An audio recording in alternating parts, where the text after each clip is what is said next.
Okay, hi, my name is Ashley, and I'm a student at University of Texas at Austin, and I'm a major in architecture and architectural engineering, so I chose to focus my cap on waste and architecture. So a short overview of what I'm going to be talking about today include my reflection, goals, challenges, timeline and process, impact and potential, and the conclusion. So my reflection, I had great mentors. I love my mentors. They were super supportive, and my cap definitely would not be what it is today without them. I think they had a big part of my cap. And whenever I felt stuck or hit a roadblock, which I did a lot, they would just bounce back ideas, and it was just incredible how we worked. It was kind of a struggle managing my schedule with theirs because they both are really busy since they both manage companies. So overall, I would say it was pretty successful, and we did a pretty good job.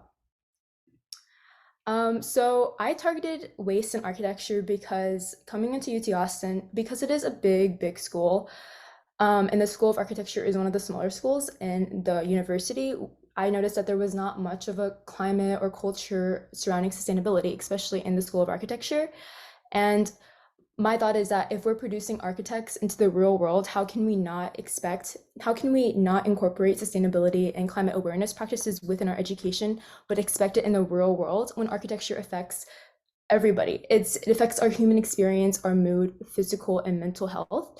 And I think that we should have more of a culture surrounding it. So that's why I chose architecture as my intention and target of my CAT project, which is more of a smaller community to target, but I think it's really important, at least for my education and my peers' education.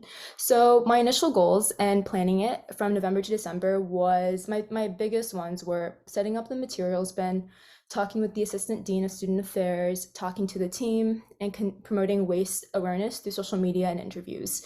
So the materials exchange, just to give like some context, is this system where students can leave their unused or unwanted materials for other students to use for free in this like storage space we have. And it's a really great system because it promotes reusing and reducing waste. And people don't have to pay for extra supplies when there is already some for everyone to use. So I think it's a really great way for the School of Architecture to be more involved. However, I didn't think this one was enough, but I did face a lot of challenges when approaching my CAT project. Like I couldn't do the weekly waste audits because you would be spending your own money on these materials. Of course, you'd want to keep them until you knew you no longer needed them. And our finals happened like this past week. So my final was actually April 17th. And that was the day after these slides were due. So it was a really stressful time period, but I realized I couldn't do weekly waste audits because there was actually nothing in the materials exchange since nobody was contributing anything. And at the end of the semester is when there was so much volume. And you'll see in a couple of slides how much there was just from like the first year studio.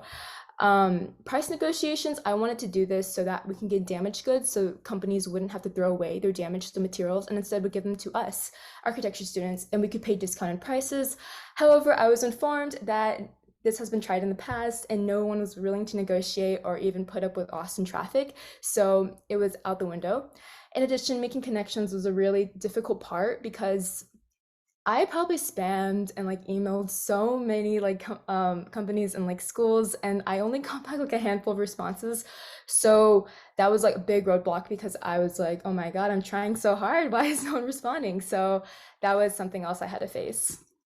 And so going into my timeline and process, in December, I got in touch with my assistant dean. So I was able to like set up a meeting, and he actually directs the materials exchange team, which is a whole separate student team.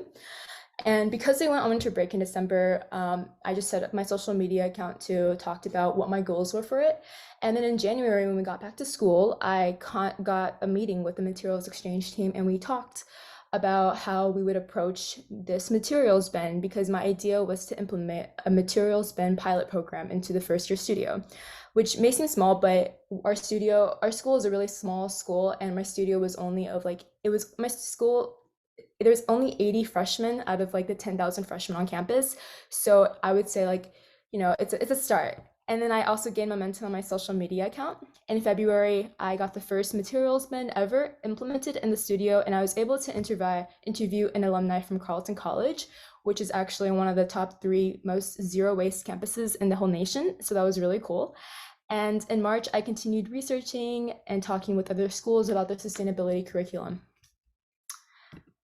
So one of my biggest impacts, I would say, was my materials bin at the end of the semester. As you can see, those bins are huge. They're so much bigger in person than they do look on camera, but they're huge. And this is at the end of the semester, but throughout the whole semester, there was nothing in there. And so you can see everyone just really put the materials in there. These two bins, recycling and trash, on your right side, recycling was full of papers, trash was full of scraps, and this was the first pilot program of this, and it really showed that it worked, but only works for every end of the semester. But I think it's a great starting point for putting materials bin in other studios because we have tons of studios in architecture. So the first years showed great success and progress. So I think that it's pretty telling for how future years should come. In addition, social media account was one of my biggest impacts as well. I This interview changed my whole trajectory, and which is the reason why I do want to continue doing this social media account, because he taught me that schools with a culture of climate awareness have that culture because they're pressured into thinking about why it exists, because there's just so much sustainability within their practices. And that's what I want to do with the social media account. I created a lot of posts. I talked to people from USC, I talked to people from UMIC and Rice. It was great. And one of the key highlights actually was when I was talking to someone on the materials exchange team, and they were like, "Oh, I actually saw this post about chipboard," and it was my post, but no one was around the account. So it was great hearing that people were taking stuff from my Instagram account and applying it to their practices. And so my potential, I do want to go forward with my social media account, especially over the summer. I'll be doing a lot of traveling, a lot of free time, and I do want to pursue this um, educational content. As for the materials exchange, I will coordinate with the team pretty soon because it is the end of the semester, so they're getting their finals and they're doing their collection and audits at the end of the year. So I will be talking with them about how they're going to go forward, and hopefully it becomes a permanent program. So I just want to say thank you to everybody at PGC. It was great hearing all your projects. I want to say thank you to everybody at my studio. They're very supportive peers. These are all our names on a brick we stole from the ground. And we're really close cohort. And then I would say thank you to Judy, Aaron, my mentors, Will, and thank you, Sue, for being so patient. And it was a great project. I really like that I did architecture and I targeted waste within it because it's something I'm super passionate about and I like combining my passions. Thank you.